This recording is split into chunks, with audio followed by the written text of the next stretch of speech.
Hello students, on this video I'm going to show you how to work out problem number 1 from Handout 1B from the first part of algebra. And this is a problem for what we call AND statements. So I have two statements in here. The first statement is going to be this first text over here, and the second statement is right after the AND word. So if both statements are correct, then the answer for this problem is going to be true. If one of those two statements is false, then the answer is going to be false. So as long as one of them is false, the whole thing becomes false. Okay, so let's read the first statement and see if that is true or false. And it says 3 over 17 minus 20 over 17 belongs or exists in the set of integers. So in other words, the result of performing that subtraction of two fractions is that an integer, right? If that is an integer or that belongs to the integers, then that whole statement is going to be true. So let's find out if the result of this operation is going to be an integer. So let's go ahead and do it. So 3 over 17 minus 20 over 17. And just like the subtraction of any real number, all I have to do is take the largest number and subtract the smallest number. So since these two fractions are common fractions or like fractions, they have the same denominator, all I have to do is deal with the numerators as if they were, you know, just normal numbers, like real numbers, whole numbers. Okay, so all I'm going to do is take the largest number, which is 20, and subtract the smallest number, which is 3. And the result is going to carry over the sign of the largest number. On this case, the first one is 3 over 17 positive. The second number is 20 over 17 negative, right? So the result, you can see now that the result is going to be negative. So let's go ahead and do the operation. So 20 minus 3, that's going to be 17 over 17. And of course, this has to carry over the sign of the largest number, which happens to be negative 20 over 17. So over here, you would think that this is a rational number, right? But if we simplify this expression, we take 17 over 17, we do the division, the result is going to be 1.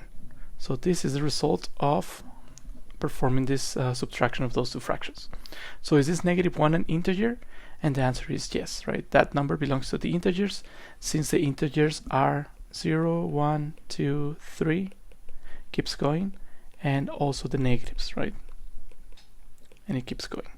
So that's basically all the whole numbers, all the natural numbers, all the whole numbers, 0, and their negatives, right? So this is the set of integers.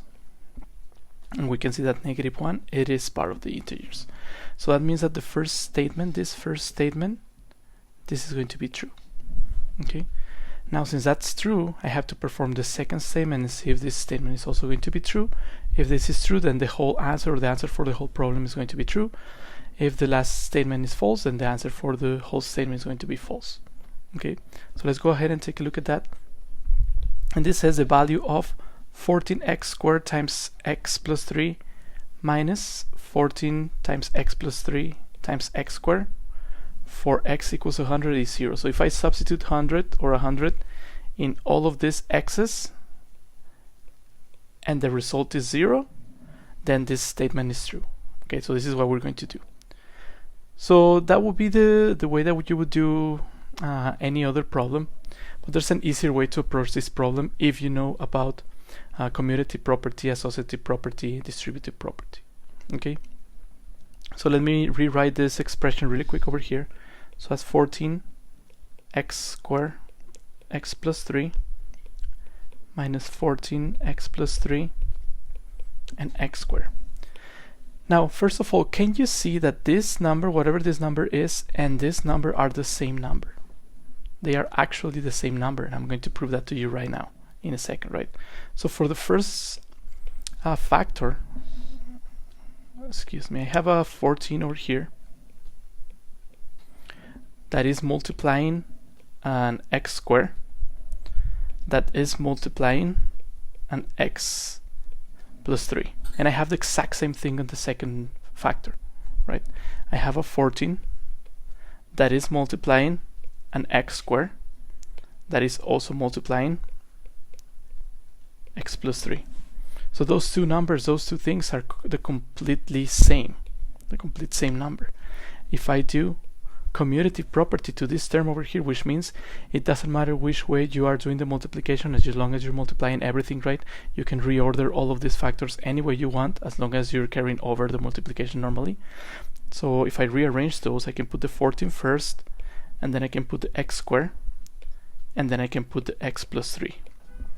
And it will be the exact same number, right? And now you can see that this number and this number are the same. So what happens if I take a number and then I subtract the exact same number? What is going to be the result, right? If I take something like 10 minus 10, or if I take something like, let's say 5 minus 5, or if I take whatever number, right, x minus x, what is the result to all of those operations? That's 0.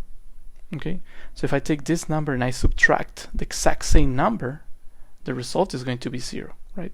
And it doesn't matter what number I substitute in there. I can substitute 100, I can substitute 10. This first number, and this second number, they are the same number.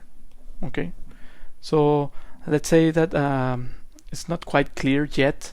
We can carry over the substitution. We can substitute, replace all of the x's for 100. That's doing it on the first one. Minus 14 times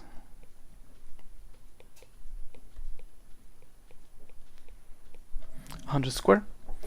And if we try to simplify this using PEMDAS, that's going to be 14 times, that's going to be 10,000 times, and if I do that addition, that's going to be 103 minus 14 times 103 times 10,000.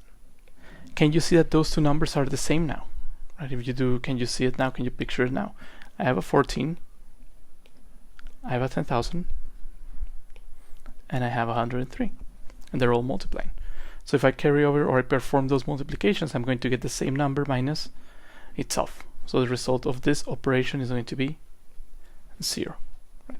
So it looks like if I evaluate this expression for x equals 100, the result is going to be 0. So the second statement, this second statement over here, is also true.